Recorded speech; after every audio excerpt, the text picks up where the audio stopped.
Yeah, I mean, I watched the interview with you, and the podcast, the fellow who was on there, his name is Mark, I want to say his last name correctly, Menard, right, Yep. if I'm not mistaken. And his podcast is called Elevation Beyond. I think it's called Elevating Beyond. Elevating Beyond, right, Yeah. with Mark Menard. And so walk me through how this whole thing happened with you and Billy Carson. Because Right. when you watch Billy's been at it for 14, 15 years. I think the first time, if you search up his material, you will hear he started in 2010.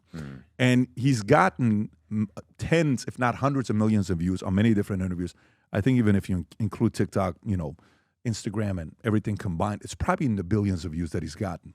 Yeah. Until he sat down with you, but walk me through the invitation. Did Mark invite you? Did Billy invite you? How did that happen? Yeah. So Mark invited me. He sent me a DM on Instagram the day before. So as far as I understand it, the plan was actually for Mark and Billy to interact. Mark's a Christian. So he has Christian faith and conviction, and had talked to Billy because they had been friends, talked a lot about business together and different things like that. And so they were setting up, which had sort of been in the ether for a while, to have a conversation about some of the disagreements that they had about what Billy said about Christianity, how Mark feels about Christianity. And Anton, who is Mark's media manager, had compiled a bunch of different sources that Mark could look at and kind of review in plan for this. And I'd done in some of my social media videos just some short response videos to some things that Billy had said on your podcast when you had him in, when Andrew Schultz had him on, when Joe Rogan had him on. Just quick, 2-minute things, just kind of correcting some of those errors. And so Anton put together a Google Doc of some of this stuff, me, a few other people. And how I understand it is that Mark just kind of said to Anton right before, what happens if we just reach out to Wes? Like, what happens if we just see if he can come and interact? So he reached out to me the day before. I was out at a lunch meeting with a friend and saw the message and, couldn't get down to Florida to actually do it in person, but said, I'll jump on a call, and I'm more than willing to do that and interact with Billy and kind of go back and forth with some of the claims that he's made about Christianity. And what was your biggest takeaway when you sat down with him? What did you see that was maybe different than you had seen him on different podcasts when he's speaking? What did you sense? I think people like Billy are very confident in the way that they say things, but that confidence isn't always backed up with the reality of the evidence. And so confidence and competence are not the same thing. And I thought what was surprising to me about my interaction with Billy was that I was expecting some sort of rebuttal. And if you watch the interaction I had with him, it's on my YouTube channel, there was no rebuttal. So we get into the topics. He claims that Jesus wasn't crucified. He kind of has these sources that he uses. He brought those up, predictably, as I thought he might. And I addressed why those sources don't work for his claim. And then he collapsed. He just said, well, the first claim was that it was from the Sinai Bible, which is Codex Sinaiticus. And I happened to have a facsimile, a photocopy of Codex Sinaiticus on my shelf. And so I simply pulled it off my shelf and said, well, do you mind telling me where you think it denies the crucifixion, or that the crucifixion isn't there? Because this is a 4th century Greek Bible. It has the crucifixion. And so he kind of pivoted to saying, well, no, I misspoke.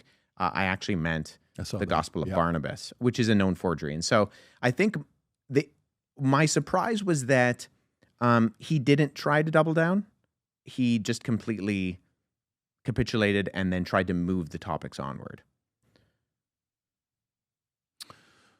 So you're asking him questions because I'm watching the back and forth. You're not being aggressive and disrespectful. You kept posing questions. So may I ask where you got this source from?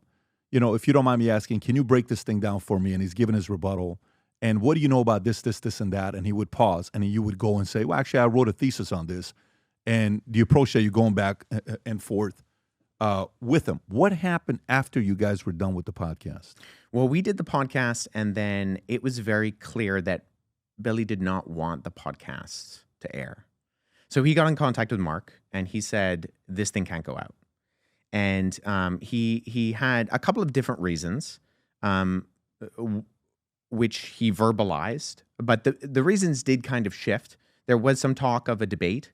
Well, at first he said, I didn't really understand that this was going to be as of a debate as it turned out to be. And I typically ask a fee. So he says he, asked 50 grand for a debate. That was never put forth. And so it was unfair because this is his kind of standard practice, is that it costs $50,000 to debate Billy Carson. And then he brought forward that there was some sort of interaction, formal debate that was being set up with another Christian that this was interfering with. Now, I doubt that was the case. I've been part of events where debates have taken place, and why this conversation would have truly impinged on a later debate is unclear to me, but that was what he said. And so at this point, Mark and Billy are friends. They've known each other for years. They live in the same neighborhood. And so for the good faith of their friendship, Mark decides to do Billy a solid and holds on to the footage. But Mark contacted me only a couple of days later and said, here's the situation, Wes. It's not going to go out. Billy doesn't want me to put it out. And I think Mark was a little bit uncomfortable with the fact that Billy didn't want it put out. And so I simply said, that's fine. It's your podcast. But I'm going to make a video and simply say that this event happened. And so that's what I did. And as things transpired, it was clear that not everything was adding up on Billy's side, but then also a lot of people were accusing me of actually making up the interaction. Got it. And so as that kind of took place... What percentage? Your own audience? No, just people online. Okay. Yeah. So go ahead. You're saying, here's what happened. Some people are saying, I don't know, you're just making things up. That would have never happened. Billy's strong. He would never be able to, you would never be able to hang with somebody like Billy. And right. Yeah. And then I just kind of say to Mark as we're talking back and forth, because we're communicating throughout, the course of the aftermath of this. And I said, hey, people are accusing me of lying, of making this up. And Mark was quite uncomfortable with that. Mark was quite uncomfortable with the fact that people are accusing me of dishonesty. And so then he made a video where he said that it did happen. And in that video, he included a number of clips of the actual interaction. But not the whole podcast. No, he held on to the podcast for over a month. Oh, so let me get this straight. So when was the actual interview? October 18th. On my birthday, October 18th. And he released it when? Because on your channel it says December 9th. Yes. And I don't see it on his channel anymore. No. So what transpired was that Mark released it in November. And he released it, and it was up for less than 24 hours. In fact, I don't even think it was up for more than 6 hours. Okay. Because Billy showed up to Mark's house with a cease and desist letter at 2:30 in the morning. Okay, so is this the part where there's a video of it with the Ring camera? Yeah. So if people are interested in this, I would recommend two sources. Anton put out a video where he kind of he chronologically lays out some of the things that led up to it, and then Mark himself, just a couple of weeks ago, put out a video where he, from his side, put out, here's my side of the story of the things that happened because Billy went to Mark's house with a handwritten cease and desist letter. And a handwritten at 2:30 in the morning. Yeah. And then what does Mark do? Mark takes it down. So Mark took the video down. It was less, I think, in regards to Billy, more that this was just turning into something that was because of the complexity of Mark's situation. He lives in the same neighborhood. Billy's wife is friends with Mark's wife. Their boys play basketball together. Like, this is messy. This is messy for Mark on a different level than it's messy for me. For sure. Mm-hmm. Yeah, that's tough because you're going to practice. I can't believe you did this. Kids are not having conflicts. Yeah. Yeah, especially if that doesn't help. So during this time when it's up 6 hours, I'm assuming you get the file and you say, I'm going to put it on my channel. Well, so I had the file. One of the things that I did do when Mark said, hey, I'm just going to hold on to this.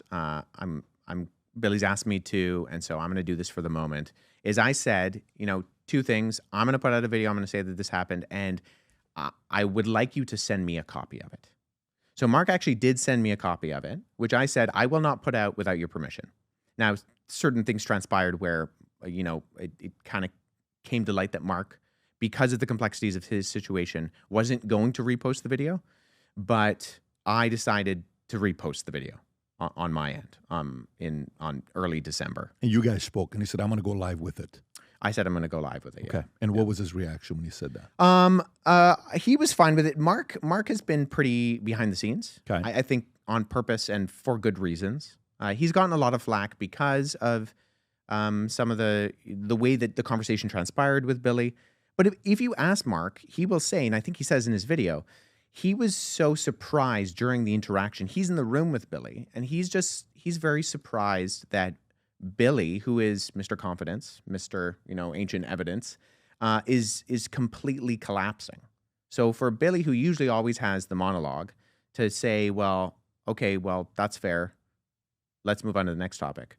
I think Mark was, not to speak for him, but I think he was genuinely a little bit confused. And so felt like he, to a certain degree, needed to come to Billy's aid in the course of this conversation, because he just felt the kind of secondhand embarrassment that was going on in the room because Billy was really not acting in the way that Billy usually does. Now, let me ask you, in 14 years since he's been creating content, or he's been out there, Billy, and, he's been sharing his stories that he has, why do you think this hasn't happened for 14 years? I mean, I think you can strategically put yourself in positions where you're not going to be put on the defense. The thing is with the internet, and I'm sure you know this as well as anybody, Patrick, that people love sensationalism. And we live in a world where we know a little about a lot, but we don't know a lot about a little. And so we live in this Wikipedia world, right? You can just hop online. You don't really need to know information. You can kind of, you can shed that out to someone else, right? You can, and someone else being basically the supercomputer in your pocket. And people love sensationalism. People like to hear the crazy story, the conspiracy theory. For, sometimes I think genuine reasons. Some conspiracy theories are true sometimes. But I think when you have people who are saying pretty outrageous things, people like to be entertained, and people like the more sensationalistic theory than the mundane one. So, I mean, in one sense, it is sensationalistic that you have this first century itinerant Jewish preacher in the backwaters of Roman-occupied Judea who predicts his own death and resurrection and then pulls it off. But I think people are so used to the biblical narrative about the historical Jesus that they want something else. It's the same reason the Da Vinci Code got so popular, even though there really wasn't anything historical behind the Da Vinci Code. But people like these kind of under-the-table conversations that are sensationalistic and make you feel like you know something special now. And so I think exposing somebody, oh my God, Christianity's finally being exposed, that there was another guy in the past that Jesus replicated his story because there was this person that in India and exact same story that did this. So finally Christians are being exposed. Is that kind of what you're referring to? Or I mean, every Christmas and Easter, it seems that there's some news article about, this lost or missing gospel that has this story about Jesus. Well, I remember Da Vinci Code was massive. And even the movie with, who was Tom Hanks in the Da Vinci Code? Yeah, there was a 1 and a 2, if I'm not mistaken. Right? There was a couple of them. Yeah. And for a person that's not in that world, you can really get caught up in it. Now, have you had a follow-up with Billy? Like, did you guys speak? Has he reached out to you directly? No, not to me, other than his lawyer sending me a cease and desist letter. But was that handwritten or was that typed out? No, that was an actual. Well, at least he paid you respect and he typed it. I guess so. That's a level of respect. You're not getting a handwritten one. Maybe. I mean, I think he eventually did send actual cease and desist letters to Mark. But so that's fair. He has to pay respect to both people, right? Nowadays, more than ever, the brand you wear reflects and represents who you are. So for us, if you wear a Future Looks Bright hat or a Valuetainment gear, you're telling the world, I'm optimistic. I'm excited about what's going to be happening, but you're a free thinker. You question things. You like debate. And by the way, last year, 120,000 people got a piece of Future Looks Bright gear with Valuetainment.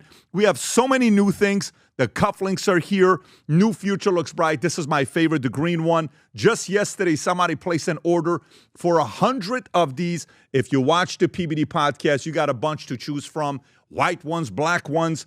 If you smoke cigars and you come to our cigar lounge, we have this high quality lighter cutter and a holder for the cigars. We got sweaters with the Valuetainment logo on it. We got mugs. We got a bunch of different things. But if you believe the future looks bright, if you follow our content and what we represent with Valuetainment, with PBD Podcast, go to vtmerch.com. And by the way, if you order right now, there's going to be a special VT gift inside just for you. So again, go to vtmerch.com, place your order, tell the world that you believe the future looks bright. If you enjoyed this video, you want to watch more videos like this, click here. And if you want to watch the entire podcast, click here.